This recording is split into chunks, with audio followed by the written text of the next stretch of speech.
2024년 12월 14일 역사적인 토요일 돈다방 미쓰리 시작합니다. 12월 3일부터 아니죠. 사실 저는 개인적으로 2022년 한 11월 말 12월 초부터 대한민국 주식시장이 암울하구나. 외국인들이 기울어진 운동장에서 윤석열이 대통령이 될 거라고 생각하나 보다.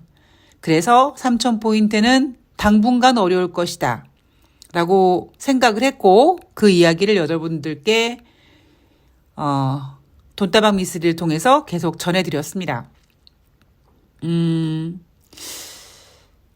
당장 12월 3일부터 많은 분들이 공포에 떨었고 지난주 같은 경우에는 탄핵을 기대했고 또 좌절했고 분노했고 또다시 기대하고 그러한 마음으로 잠도 잘 못 주무신 분들도 많으실 거고요. 저 같은 경우에는 이제 새날 방송에서 보신 것처럼 머리를 짧게 잘랐습니다. 왜냐하면 너무나 많은 뉴스가 쏟아져 나오고 제가 새날 출연하지 않으면 그냥 스쳐가듯이 보면 되는데 저 같은 경우 또 새날 방송에 패널로 참여를 하니까 내용을 알아야 되기 때문에 그 쏟아져 나오는 뉴스를 계속 체크를 하다 보니까 진짜 머리 감을 시간조차 너무 촉박한 거예요. 그래서 안 되겠다, 머리를 자르자. 해서 반백살의 긴 머리를 할 수 있을까? 라는 생각으로 길렀던 머리인데 싹둑 잘랐습니다. 여하튼 잠도 잘 못 잤고요. 그리고 솔직히 주식 시장에도 집중을 100% 못했고요. 무엇보다 제 개인적인 삶이 완전히 없어졌던 시간들이었습니다. 오늘 이후에는 대한민국에 더 이상 윤석열이 대통령이 아닌 나라가 시작될 거라고 믿고 당장은 3,000포인트가 어렵겠습니다만 이제 다시 대한민국이 새롭게 시작한다는 마음으로 오늘 돈다방 미쓰리에서는 지난주 제가 해드리지 못했던 11일, 12일, 13일 뉴욕 증시를 후다닥 점검해 보도록 하겠습니다. 빨리 윤석열이 끌어내려져 와야지 제가 여러분들께 좀 마음 편하게 2025년 증시 전망을 해드릴 수 있을 것 같아요. 그래서 사실 어제도 원고는 써놨는데 이래저래 생각도 많고 좀 그래서 방송을 못했고 아마 여러분들이 저와 마음이 다르지 않기 때문에 어제 방송 올려드리지 못한 부분에 있어서 여러분들께서 이해해 주실 거라고 생각을 합니다. 앞으로 대한민국의 주식시장에 대한 이야기는 제가 이제 다음 방송부터 이제 차근차근 해드릴 거고 오늘은 12월 11일, 12일, 13일 뉴욕 증시를 후다닥 점검해 볼 건데요. 뉴욕 증시 지금 약간 방향성을 못 잡고 있죠. 좋은 얘기로는 약간 정체되어 있다. 혼조세로 마감하고 있다. 하락해도 G50만큼 하락한다. 그런데 이슈가 없습니다. 자, 12월 11일 수요일 뉴욕 증시는요. 혼조세로 마감. 다우지수가 0.2% 하락, S&P 500이 0.82% 상승, 나스닥이 1.77% 상승. 다우지수는 수요일 기준 5거래일 연속 하락했고요. 자, 대형 기술주들이 앞다퉈 신고가를 경신했다. 우량주 그룹의 다우지수는 하락했다. 자, 소비자 물가지표가 발표가 됐습니다. 전월 대비 0.3% 상승, 10월에는 0.2였는데 10월보다 상승폭이 커졌고요. 전년 동기 대비도 10월에는 2.6% 상승이었는데 2.7%로 역시 상승세가 큽니다. 자, 근원 소비자 물가지수 전월 대비 0.3% 상승, 전년 동기 대비 3.3% 상승입니다. 제가 이 인플레이션에 대한 이야기를 하면서 뉴욕 증시는 속된 말로 자기네 꼴리는 대로 보거든요. 연준이 목표로 하고 있는 인플레이션 목표치는 2%입니다.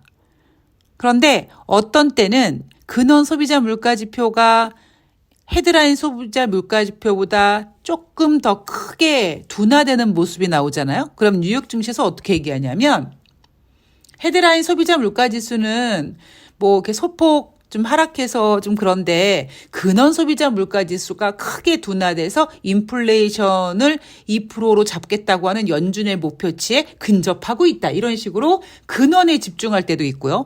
또 어떤 때는 헤드라인 소비자 물가지표가 더 크게 둔화될 때는 근원 소비자 물가지표가 없는 듯 헤드라인 소비자 물가지표가 둔화됐습니다. 연준이 원하는 2%에 가까워지고 있습니다라고 얘기를 합니다. 문제는 지금 현재 2024년 마지막 달 현재 소비자 물가지표가 모두 상승세를 유지하고 있습니다. 꼴 보기 싫은 김건희가 이제 깜빵에 가면 그 유지도 이제 저는 더 이상 안 하겠죠? 자, 금리 결정 25bp 추가 금리 결정 94.9% 전일 대비 6% 상승한 수치고요. 금리 동결 확률은 지금 5.1%밖에 안 됩니다. 자, 금리 인하가 확실시 되어지고 있습니다. 요 이야기는 제가 다시 이야기해 드릴게요. 자, 12월 12일 목요일 뉴욕 증시 3대 지수 소폭 하락 마감했습니다. 다우지수가 0.54, S&P 500이 0.54, 나스닥이 0.66% 하락했고요. 생산자 물가지수가 상승했다. 자, 12월 11일 수요일은 소비자 물가지수가 상승했고요. 이날은 생산자 물가지수도 상승했습니다.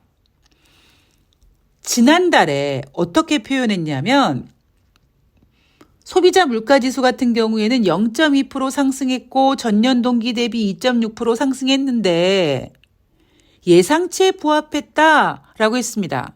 그런데 그 다음날 발표한 생산자 물가지표가 오히려 예상보다 크게 상승을 했습니다. 그런데 12월 12일 목요일 뉴욕 증시에서 발표된 생산자 물가지수는 전월 대비 0.4%.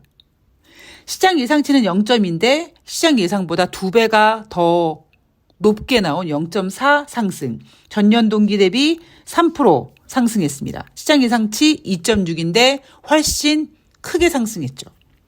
자, 생산자 물가지수는 몇 달 뒤에 소비자 물가지수에 반영이 된다. 자, 이 얘기는 인플레이션 지표가 불안합니다. 거기다가 목요일이었으니까 주간 신규 실업상 청구 건수 10월 6일부터 12일 기록한 결과 24만 2천 건을 발표했습니다. 지난주만 하더라도 막 21만 건 그랬거든요. 자, 24만 2천 건. 주간 신규 실업상 청구 건수는 지금 전주 대비 증가돼서 고용이 꺾이나라는 걱정을 하게끔 만들면서도 인플레이션을 여전히 잡지 못한 상태에서 연준은 금리 인하를 생각하면서도 인플레이션 지표가 지금 슬금슬금 질척거리면서 올라가고 있는 것에 대해서 굉장히 예민해져 있겠죠. 자, 그러나 여전히 12월 FOMC 회의에서 금리 인하 가능성 94.7% 정도 반영이 되고요. 동결 가능성은 고작 5.3%밖에 되지 않습니다. 자, 트럼프는 뉴욕 증권거래소를 이날 찾았습니다. 누구도 본 적 없는 경제를 일구겠다라고 했습니다. 윤석열 맘대로 될까요? 자, 다시 한번 2025년 연준은 지금 2번의 금리 인하를 예상하고 있다. 그들이 원하는 대로 할 수 있을까요? 라는 이야기를 하겠습니다. 자, 12월 13일 금요일 뉴욕 증시는요. 혼조세로 마감을 했습니다. 지금 뉴욕 증시 이번 주 들어와서 방향성을 잘 못 잡고 있습니다. 하락해도 소폭 하락. 웬간하면 뭐 혼조세 정도로 마감되고 있고요. 다우지수가 0.20 하락, S&P 500이 0.16포인트 하락, 나스닥이 0.12% 상승입니다. 장중에 변동성을 보인 끝에 혼조세로 마감했다. 뭐 크게 하락하지 않고 이 정도 혼조세 마감도 뭐 나쁘진 않습니다. 자, 경제지표 미국의 수입 물가지수 전월 대비 0.1% 상승했다고 했고요. 지난달에는 10월달 수입 물가지수가 기존에는 0.3% 상승이라고 했는데 요거 0.1%로 하향 조정됐습니다. 자, 금리 결정 12월 기준금리 동결 가능성 2.9%. 그러면 97.1%가 금리 인하를 예상하고 있는 거죠. 우량주와 전통산업군의 주식들은 대체로 보합권을 유지하고 있는 가운데 다우지수는 7거래일 연속 하락하고 있고 2020년 이후에 가장 긴 하락세를 보이고 있다. 자, 수요일부터 금요일까지 뉴욕 증시 후다닥 알아봤는데 뭐 중요한 포인트는 없죠. 뉴욕 증시의 어떤 중요한 포인트는 대한민국의 나라, 국민의 나라, 이 국민의 나라에서 영원히 왕노릇하고 싶어서 지랄 예은병 육갑을 떨었던 윤석열이 오늘 탄핵이 되면 이제 또 뉴욕 증시와 맞물려서 제가 한번 정리를 해드리겠다고 약속을 드렸습니다. 자, 그럼 나머지 시간에는 우리나라 주식시장에 대해서 간단하게 정리를 할게요. 제가 오늘 오프닝에서 말씀드렸듯이 2022년 연말에 그러니까 대선을 한 4개월 정도 남겨놨을 때 저는 그때 여전히 이재명 후보를 지지했던 사람입니다. 그런데 주식은 냉정하잖아요. 계속 시장을 체크하는데 외국인들이 매도를 합니다. 3,000포인트를 반납을 해요.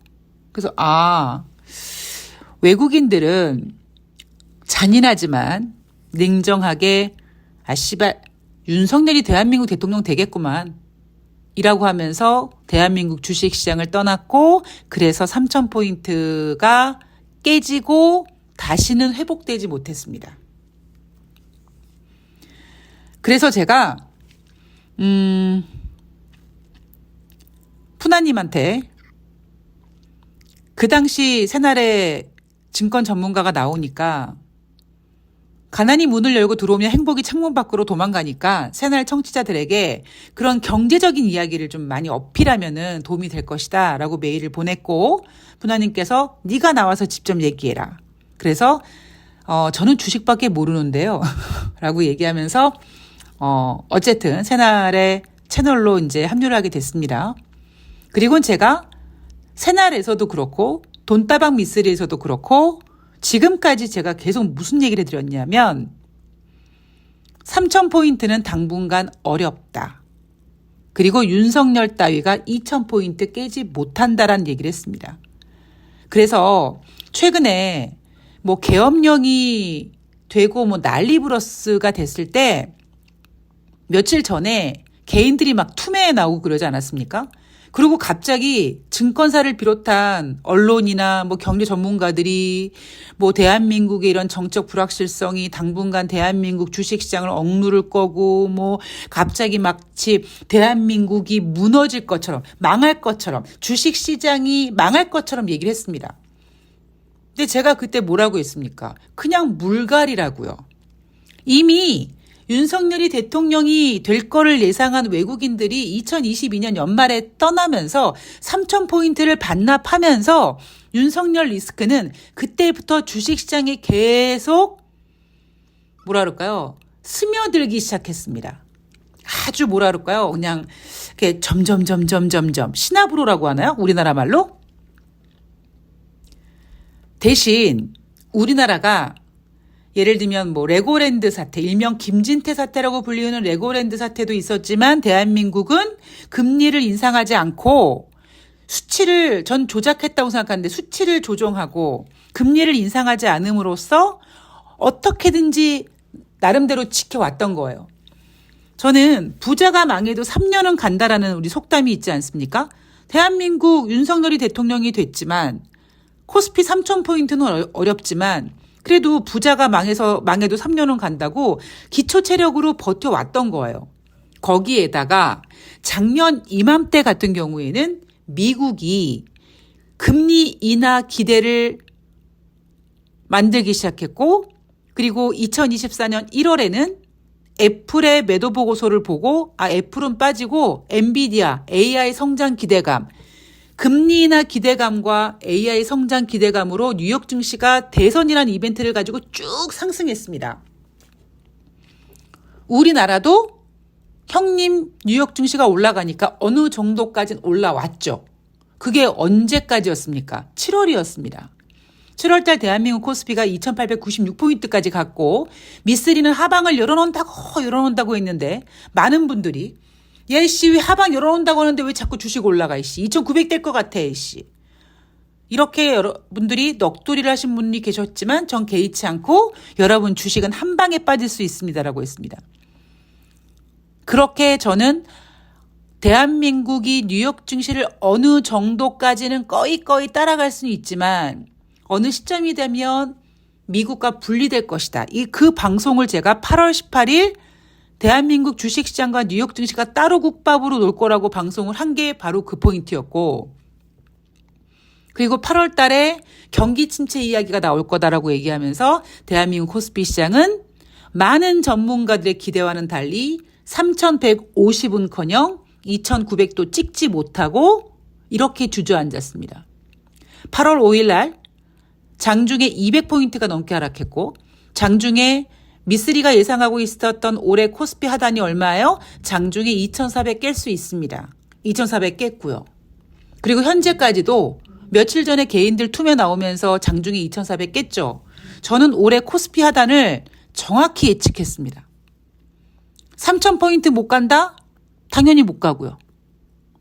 그리고 저는 이미 윤석열 리스크가 주식시장에 반영이 됐다라는 거를 인지하고 시장을 읽다 보니까 미국 따라가는 거는 어느 정도 따라갈 수 있지만 끝까지 같이 갈 수는 없고 어느 순간에는 이제 따로 국밥, 대한민국 저지를 주식시장의 본 모습을 보여줄 것이다. 이런 얘기를 계속 해드렸습니다. 그래서 이번에 막 전문가들이 윤석열의 계엄 때문에 마치 난리가 날 것처럼 막 했지만 저는 여러분 그냥 물갈이 된 거예요. 이미 주식시장은 윤석열을 지웠습니다. 아, 얘는 그냥 아웃될 거구나. 그리고 다음을 준비하고 있는 거죠. 그래서 지난번에 계엄령 나오고 막 개인들이 막 물량 던지고 제가 그때 외국인들 매수에 주목하자. 물론 외국인들이 꾸준히 쭉 사줘야 되지만 외국인들이 그렇게 사지 않는다고 말씀을 드렸습니다. 왜? 여러분 지난주에 계엄령 떨어지고 지난주 토요일 날 탄핵이 부결되고 많은 전문가들, 거의 대부분의 전문가들이 대한민국 정치적 불확실성에 대해서 걱정했습니다. 그리고는 개인들이 투매를 내놨어요. 그리고 전문가들은 코스피를 2250포인트까지 내려놓은 곳도 있습니다. 근데 저는 그랬잖아요. 장중에 2400 깨질 거라고. 그리고 물갈이 됐고 눈물의 개인들 투매 나왔고 제가 여러분들께 부디 투매에 동참하지 말고 버티십시오 라는 이야기를 해드렸습니다. 그리고는 외국인 매수에 대해서 얘기를 했죠. 대한민국 주식시장은 외국인들이 꾸준히 매수를 해줘야 되는데 개인들의 투매를 외국인이 받았어요. 근데 외국인들이 왜 지금 꾸준히 매수를 안 하느냐? 꾸준히 매수하면 대한민국 코스피 2250까지 갈 수 있을 것 같아요 라고 전망했던 전문가들이 이원병 왜 외국인들이 매수하지? 이렇게 전문가들 눈에 띄면 안 되거든요. 근데 개인들의 투매를 외국인이 받아냈습니다. 그리고 지금 누가 주식시장을 이렇게 올려놨죠? 2494포인트까지 올라왔습니다. 2500포인트 갈 수 있을 것 같죠? 지금 누가 올립니까? 기관이 올립니다. 자, 여러분들이 이 시점에서 잊지 말아야 될 것. 기관은 주식시장을 리드하지 못합니다. 만약에 오늘 탄핵이 가결이 되면요. 또다시 전문가들은 이제 불확실성이 해소됐다. 기관들 매수세로 지수를 지켰으니까 다시 이제 코스피를 살짝 올릴 겁니다. 그런데 그때 여러분들이 잊지 말으셔야 될 게 뭐냐면 기관은 지수를 리드하지 못한다. 그럼 전문가들이 이제 그런 전망들, 불확실성이 해소됐다 그러면 이제 누가 삽니까? 개인들이 주식을 사겠죠. 그러면 주식시장은 계속 올라가지 못하고 또 꺾일 겁니다. 저는 아직 뉴욕 증시를 주목하고 있습니다. 예, 뉴욕 증시가 지금 꺾이지 않고 있어요. 자, 금리를 인하하고 있습니다. 금리를 인하하고 있기 때문에 미쓰리가 예전에 10년 동안 돈다방 미쓰리 하면서 시황을 놓쳤던 2019년 금리를 인하할 거라는 걸 누구보다 잘 맞춰놓고는 정작 그 금리 인하 때문에 증시가 올라갈 거라는 거를 캐치하지 못했던 제가 지금 미국 연준의 금리 인하를 지켜보고 있습니다. 자, 금리 인하 9월 달에 50bp, 11월 달에 25bp, 만약에 12월 달에 25bp를 또 한다면 한 석 달 동안 1%의 금리가 인하되는 거고, 그러면 트럼프가 내년 1월 20일 날 취임을 하고, 그러면 뉴욕 증시가 금리 인하 기대와 트럼프 효과로 올라갈까? 저는 그렇게 생각하지 않습니다. 아까 제가 은근슬쩍 말씀드렸죠. 트럼프가 증권거래소 가서 누구도 본 적 없는 경제를 일구겠다. 누구도 본 적 없는 혼란을 일으킬 가능성이 높다고 생각합니다. 우리는 박근혜를 뽑아놓고 윤석열 같은 인간이 또 대통령이 된 것에 대해서 분노하고 있잖아요. 미국 입장에서는요, 트럼프가 또 대통령이 됐습니다. 되게 웃기는 상황이지 않습니까? 자, 트럼프는요, 처음보다 더 괴팍한 행정을 할 가능성이 높습니다. 당장 관세 얘기하고 있지 않습니까? 트럼프가 관세에 대한 이야기하고 지금 그 대미무역 흑자를 기록하고 있는 한국을 향해서 이래저래 이제 공격할 가능성이 있고, 그러면 이제 새로 들어오게 되는 우리나라 행정부가 또 굉장히 이제 그냥 저는 지난번에 돈다방 미스리 오랫동안 들으신 분들은 아시겠지만 박근혜가 탄핵되고 문재인 대통령이 대통령으로 당선됐을 때 제가 그런 얘기했습니다. 아유, 저것들이 다 싸질러 놓고 실컷 지네들끼리 퍼 마시고 지랄 연병한 거 그거 쓰레기 정리하고 뒤치다거리 한다고 너무 속상하다고. 이번에 윤석열이 탄핵되고 이재명 대표가 대통령이 되면 물론 쓰레기만 청소하진 않겠죠. 그리고 사실 쓰레기만 청소해도 전 대단하다고 생각합니다. 단순히 그 쓰레기가 뭐 우리가 생각하고 있는 일반적인 그런 거 말고 뭐 경제 훼손된 거, 외교 훼손된 거 이런 거 하지 말고 그 유시민 작가가 그러던데 정말 처절한 복수국 저는 기대합니다. 전 나이브하지 않았으면 좋겠다고 생각을 하고요.